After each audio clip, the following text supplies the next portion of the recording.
Okay. Heto na! Boruto 2 Blue Vortex Chapter 11 Spoilers! Inujin nakaligtas at pinagaling ni Himawari. Kaya dyan tuloy ang love story. Konohamaru inatake si Hidari. Boruto biglang dumating at gumamit ng Hiraishin upang putulin ang kamay ni Hidari. Yes sir, napakaangas! Ilan lamang yan sa mga pangyayaring naganap dito sa spoilers ng Boruto 2 Blue Vortex Chapter 11. Go! So bali nga ang cover page sa chapter na ito ay ito ang si Hidari. Panibagong style ng vocalist mga pare. Then base dito sa spoilers context natin, dito sinasabi, Himawari has super regenerative power. Thanks to Nine-Tailed, she healed Inujin wound with that power too. So ayun nga mga pare ko dahil nga full power Kurama na ito, sinabi natin last time, isa nga sa mga hinulaan natin doon na maaaring sa bagong ability ni Kurama is yung magawa niya ng mapagaling yung mga tao or ninja na lubhang nasugatan. Which is tumugma nga dahil nga dito sinasabi na napagaling ni Himawari itong si Inujin na na-donut ng wood style ni Jura. Dahil nga kung babalikan guys, sinabi rin natin nakaraan,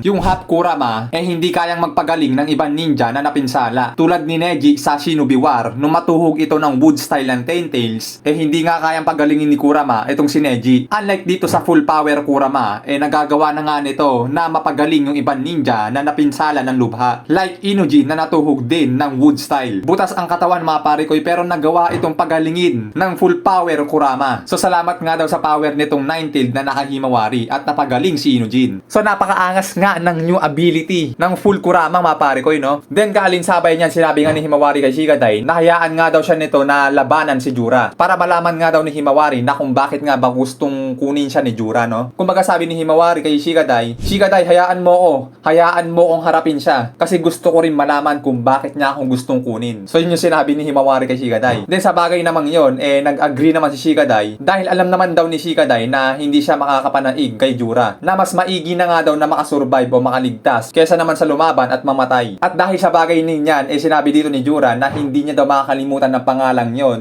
dahil nga sa napakahusay at napakagaling na desisyon. At balang araw nga daw ay magkikita pa daw sila. So yun nga no, ang galing din mag-isip dito ni Jura, yung mga Shinjugans. Kumbaga humanoid Ten Tails talaga no, talagang may pag-iisip. Then kaalinsabay niya pinapakita naman dito mga pare ko na hindi nga sang-ayon si Chocho dito sa desisyon ni Himawari. Na yun nga lalabanan kasi ni Himawari si Jura, pero dahil nga sinabi ni Himawari na nagkaroon naman daw siya ng ganitong kapangyarihan o power, hayaan na nga lang daw siya na gawin ang bagay na ito. Kumbaga parang gustong iparating ni Himawari yung parang kawikaan na with great powers comes with great responsibility. So mga ganun no, kumbaga hayaan nyo na ako. Nagkaroon naman ako ng malakas na kapangyarihan ako nang bahala dito. Sheesh, panes. Then kaalinsabay ng bagay na yan, dyan na nga nag-agree na din si Chocho sa desisyon ni Himawari. At sinabi pa dito ni Chocho kay Himawari na pagtapos daw ng laban na yan o kung maklear na nila yung mga bagay na yan, dapat daw na ilibre siya ni Himawari ng pancake. So ayos no, parang obligado pa to si Himawari pagtapos ng laban na yan. Anyway, food trip din naman yun no. Masarap na yun, okay na yun, goods na yun. At dahil nga sa bagay din yan, dito sinabi ni Jura na mukhang hindi naman daw stupido itong mga taong to. Pero ang pinagtataka niya bakit gumagawa ito ng mga bad decision. Tulad na lang daw ni Inujin na ilang beses niya na nga daw winarningan na wag makialam. Pero pakilamero pa rin ito na kahit alam niyang malalagay lang sa panganib ang kanyang buhay. Nakaalinsabay pa nga daw yun na ang pagkakaroon nga daw ni Himawari sa loob ng kanyang katawan ay pinagtataka pa ni Jura at kanyang iniisip na kung nagkataon nga lang ba ang bagay na ito or may kaugnayan ito sa mga pangyayari ngayon. So pala isipin talaga itong si Jura no. Yung napapalahan ito kakabasa ng mga libro Basahin mo kaya yung libro ni Master Jiraiya. At syempre ang kasunod dyan guys ay heto na nga. Himawari at Jura lumilikha na ng kani-kanilang mga tail beast bomb. At mula nga dyan ay ayan na nga sabayang video naman na at ayan na bang! Lumikha ito ng napakalakas na pagsabog.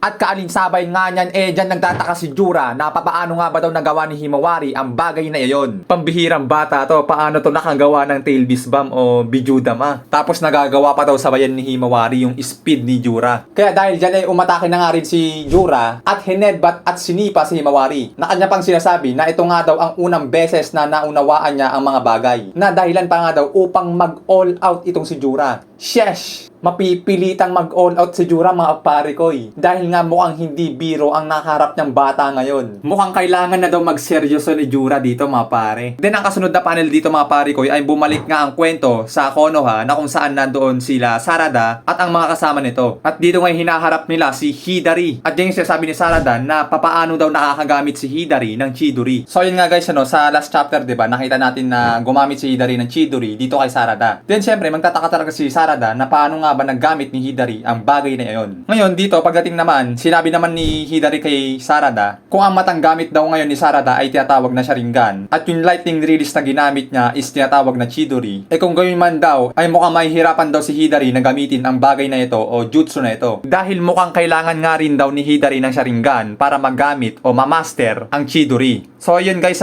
parang nag-iisip si Hidari dahil nga nakita ni Hidari kay Sarada na may tinatawag itong Sharingan. Mukhang dun yung pinagbasihan niya na parang nagamit ni Sarada yung Chidori na maayos dahil sa Sharingan. Kaya sinasabi ni Hidari dito na mukhang kailangan niya na Sharingan din para magamit na maayos yung kanyang Chidori. Which is nakita naman natin na mukhang hirap nga si Hidari na gumamit ng Chidori. Kumbaga hindi niya ito mapatama sa kanyang target na maayos. Pero ang pinagtataka ko dito, nakarinigan na si Hidari. So bakit kailangan niya pa ng Sharingan? Mas high level na ang rinigan sa Sharingan, di ba? So paano nangyari yun? Paanong nangyari na mukhang kailangan niya pa daw ng Sharingan para makagamit ng maayos ng Chidori? At kaalinsabay niyan, dito naman siya sabi ni Konohamaru na ano nga ba daw ang kinalaman nitong ni Hidari kay Sasuke. Then sagot naman dito ni Hidari na hindi nga daw niya alam kung sino nga ba siya. Dahil pumunta nga lang daw siya dito sa Konoha para malaman kung ano nga ba talaga at sino nga ba talaga siya. So ayun guys, ibig sabihin, till now, confused pa rin si Hidari sa sarili niya. Dahil nga sa last content din natin nakaraan, doon pinakita natin na mukhang lumalaban pa yung pagkataong loob ni Sasuke dito kay Hidari. Na kung maaalala nyo doon, tinatanong ni Hidari si Jura na kung sino nga ba daw sila. So ibig sabihin guys, na mukhang may lumalaban pa talaga sa pagkatao nitong ni Hidari, which is alam naman natin na ayun nga si Sasuke. Kaya dito sa chapter 11, sa panel na ito,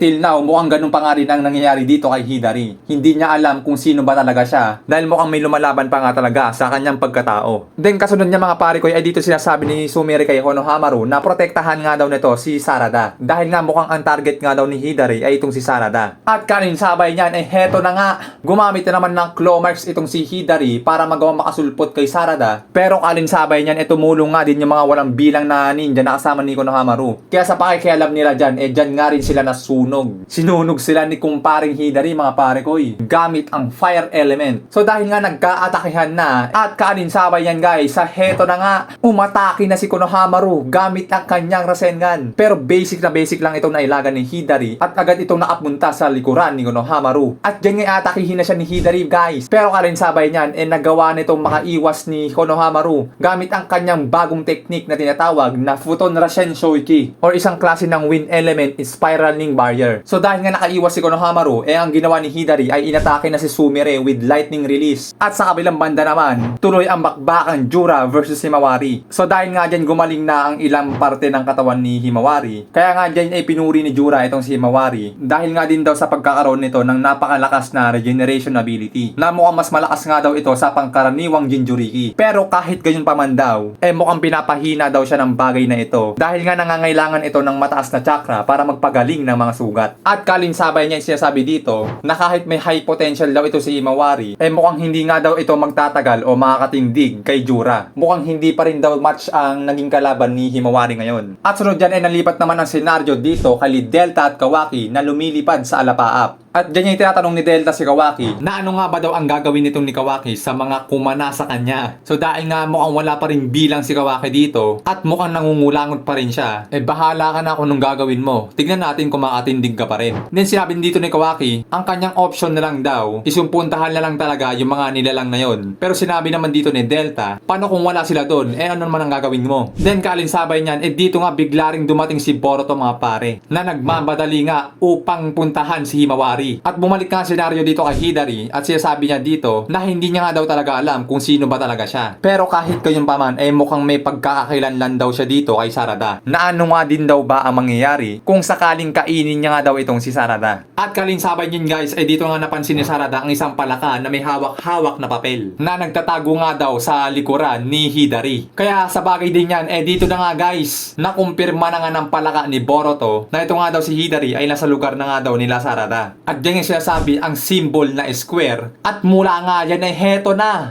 Bang! Bigla nga nag-teleport si Boruto sa likuran ni Hidari at pinutol nito ang kamay ni Hidari. Sheesh! Teleport biglang cut. Panis, sir. At dahil nga sa bagay na yan, dito siya sabi ni Hidari, Otsutsuki Boruto. At dyan ngayon nagtapos ang chapter na ito mga pare koy. So abang-abang na lang tayo sa full chapter review dahil nga may mga ilang bagay pa dito na hindi pa klaro. Katulad ng ibang panel dito na hindi pa maayos ang translations. Pero solid spoilers na agad mga pare, no? Sa wakas, ligtas na si Inujin. Well, napakagandang kwento mga pare, no? Dahil nga love story talaga sila ni Inujin at Himawari. Kaya hanggang dyan muna tayo guys. Maraming salamat sa spoilers review natin ngayon. Abang-abang sa full review sa mga susunod na araw. Bye-bye! Thank you!